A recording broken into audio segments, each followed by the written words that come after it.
By the end of the day, most of us will have thrown something away. A worksheet that was barely glanced at, cardboard boxes from online purchases, a used napkin from lunch, all in the trash.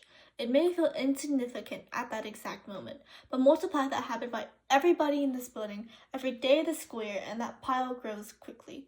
Zoom it out even further now.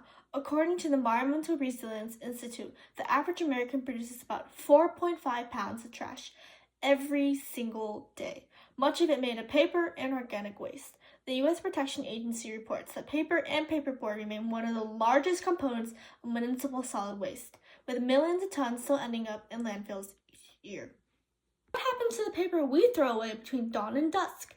As the Environmental Protection Agency explains, paper decomposing releases methane, a greenhouse gas that is 28 times greater than carbon dioxide and traps atmospheric gas for at least a 100-year period, contributing to global climate changes. So when we toss paper into the trash without a second thought, we are not cleaning just our desks. We are silently and impactfully contributing to a much larger problem.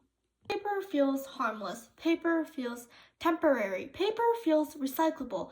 The repetition of these feelings mirrors how we treat it, but the illusion of its harmlessness masks the real consequences. Paper is biodegradable, but landfills are not. In oxygen-poor landfill environments, paper breaks down anaerobically, producing the methane that accelerates climate change, an outcome driven by us. People assume recycling solves the issue. Recycling helps, but it is not enough.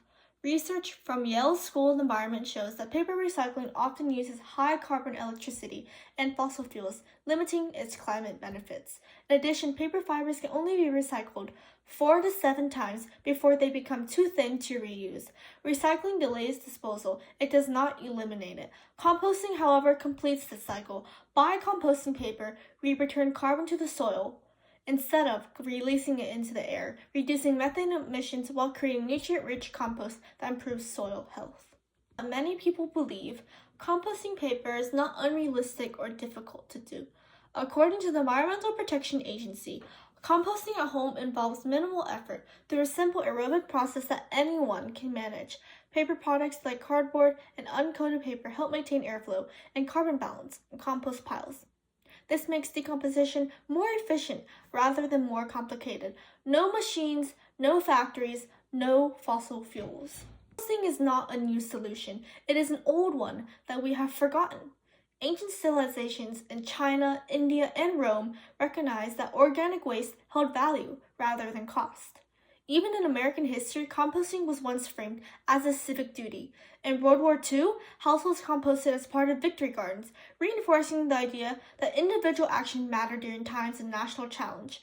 What was once patriotic has become optional, and that's a problem. The compost bin is not just a container, it is a symbol of responsibility. I argue that one household composting paper does not make a difference, but one household becomes 10. 10 become communities. Communities become systems. According to environmental ecologists, widespread composting could save billions of dollars in waste management costs while significantly reducing carbon emissions across the United States. One household matters, one habit matters, one choice matters. Collective change begins with an individual action. Speak not only as someone living through drastic climate change, but as someone who has seen compost turn waste into nourishment for community gardening. The enriched soil helping to grow food, to grow plants, and reshape our community, economy, and environment. That experience helped change how I see trash, how all of us should begin to see trash, not as an end, but as a beginning.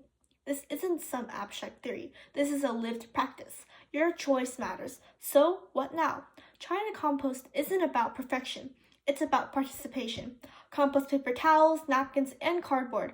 Advocate for compost bins at school. Question unnecessary printing. We don't need to be radical. We need to be responsible. Because the paper we waste today becomes the future we bury tomorrow, unless we choose otherwise. So choose whether or not you would like to see a new beginning. We don't have until the end.